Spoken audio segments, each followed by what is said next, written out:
Strasbourg. Extension du tunnel du tram jusqu'à Étoile. Explication rapide du déroulement de sa construction. Peu de travaux en surface.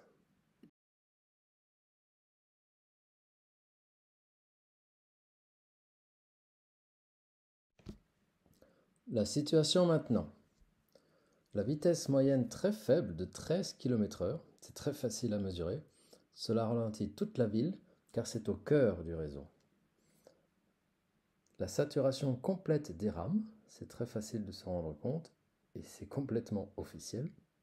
Impossibilité de rajouter de nouvelles lignes sur le centre, ce qui est pourtant la solution la plus efficace via le centre. La solution, passer en dessous.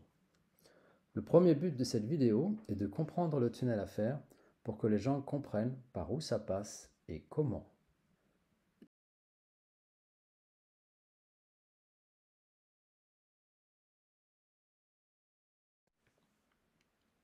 Situation finale. Sur la ligne rotonde étoile, on notera 4 améliorations. 24 km/h de moyenne contre 12 km/h de moyenne actuellement, soit 60 km/h de pointe contre 30 km/h de pointe en ce moment. Les flux plus élevés, davantage d'usagers. Fini la saturation, donc davantage d'usagers. Moins de ralentissement dû à la surface. On notera aussi une nette amélioration pour ces 4 points sur la ligne République-Faubourg-National, car elle devient la ligne prioritaire à homme de fer en surface. Important, ces effets positifs sont sur l'hypercentre, donc sur une grande partie de tous les trajets des usagers de toute la ville.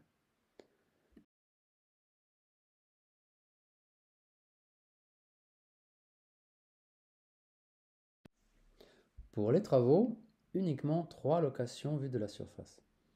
La première location est le bloc station homme de fer, il existe déjà, c'est le parking souterrain. La deuxième location est le nouveau bloc station Austerlitz.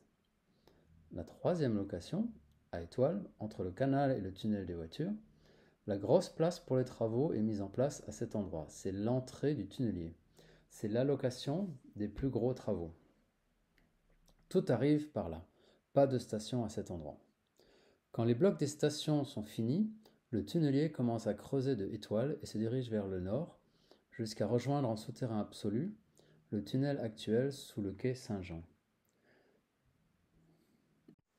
Un tunnelier est la machine qui perce le tunnel de manière invisible de la surface où on ne subit aucun travaux.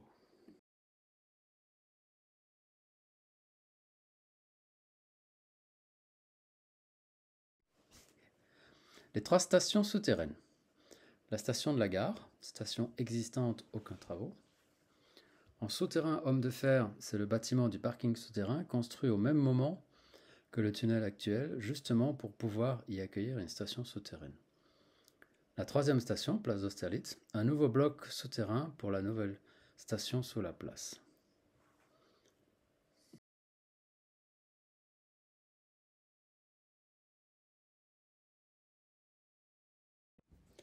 La première station souterraine à préparer est celle de l'homme de fer, mais c'est le parking souterrain qui est reconverti. Il fait 3 étages de profondeur. Il a été justement construit à l'époque pour pouvoir accueillir une station future. On n'ouvre pas du tout la place en surface. Les travaux se font à l'étage -3, qui sera probablement agrandi pour accueillir les quais. L'accès des usagers de la surface au premier sous-sol est aussi à réaliser, mais ce sont juste des entrées à faire avec des escalators. Le tout se fait sans interruption de aucune ligne de tram en surface, bien entendu.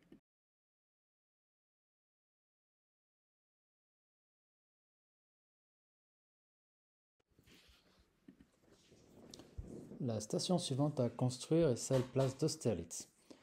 Donc la première chose à faire est de s'occuper de la surface. Et sur la place d'Austerlitz, nous avons un énorme arbre et un autre un peu plus petit, sinon des buissons. Et c'est exactement à l'endroit où il y aura le bloc de la station. Donc on peut très bien déplacer ces 2 arbres, comme décrit sur le dessin, il y a la place pour. Et contrairement à un parking souterrain, il faut bien voir qu'une station souterraine, le toit du premier étage est plus bas. On peut laisser 3 mètres d'espace pour pouvoir mettre des arbres. C'est visible sur toutes les stations à Munich, il y a plein d'arbres. Ce qui n'est pas le cas d'un parking souterrain, genre place Kléber ou ailleurs à Strasbourg.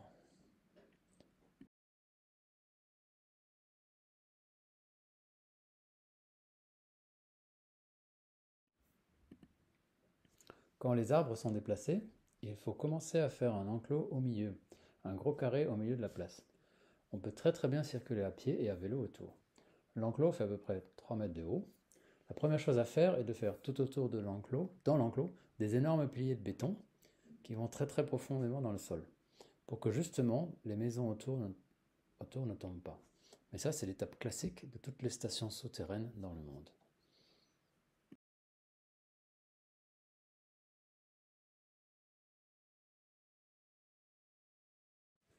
L'étape suivante, quand la structure souterraine de la station est déjà protégée, on ferme. C'est une nouvelle méthode, ça n'existait pas il y a 40 ans. Il ferme complètement avec un toit en béton et en dessous on commence à creuser. L'intérêt, c'est que c'est absolument silencieux. Les pelleteuses et tout ça, ou les marteaux-piqueurs travaillent en souterrain. Le gros œuvre à l'intérieur du bloc de la station est donc construit à ce moment-là, sans que la place est simplement, cet endroit-là est juste fermé pour les habitants. Voilà.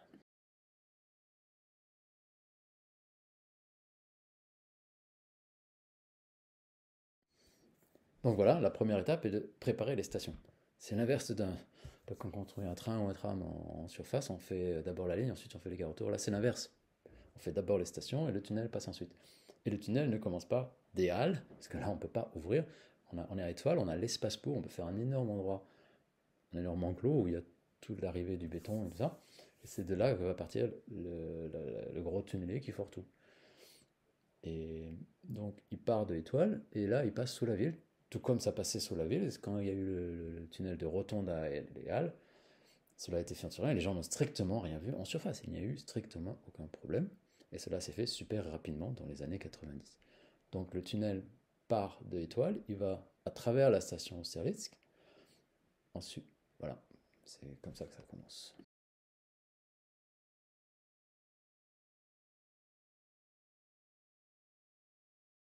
Donc là, maintenant, le tunnelier avance tout doucement sans que personne ne voit les gens ne voient strictement rien en surface. Il va traverser la station Austerlitz, il continue vers Homme de Fer et traverse le bâtiment actuel du parking, qui a été préparé avant, en particulier le troisième sous-sol. Et ensuite, il va rejoindre en souterrain absolu, sous les quais Saint-Jean, à peu près le tunnel actuel. Donc là, il y aura une connexion, bon, ce sera fait en souterrain. C'est la première étape. Et évidemment, rappel important, tout ceci se fait de manière invisible en surface, et donc aucune ligne de trame en surface de bus n'est absolument pas perturbée par cette étape.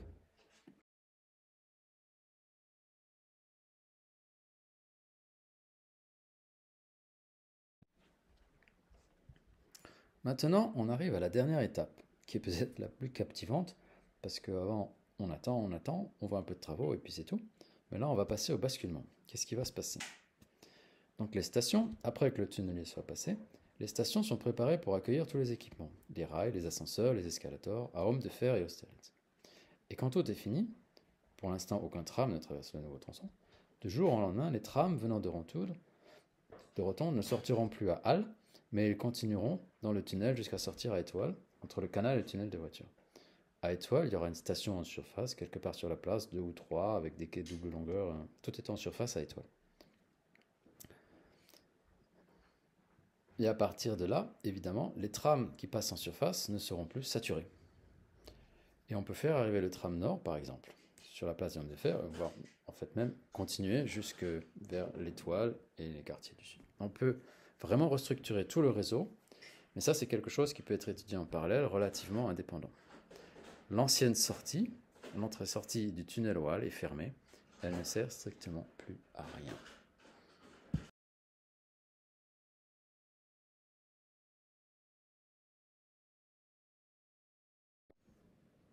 Dans la situation finale, tout le quartier centre-nord a davantage de place pour les piétons et les vélos.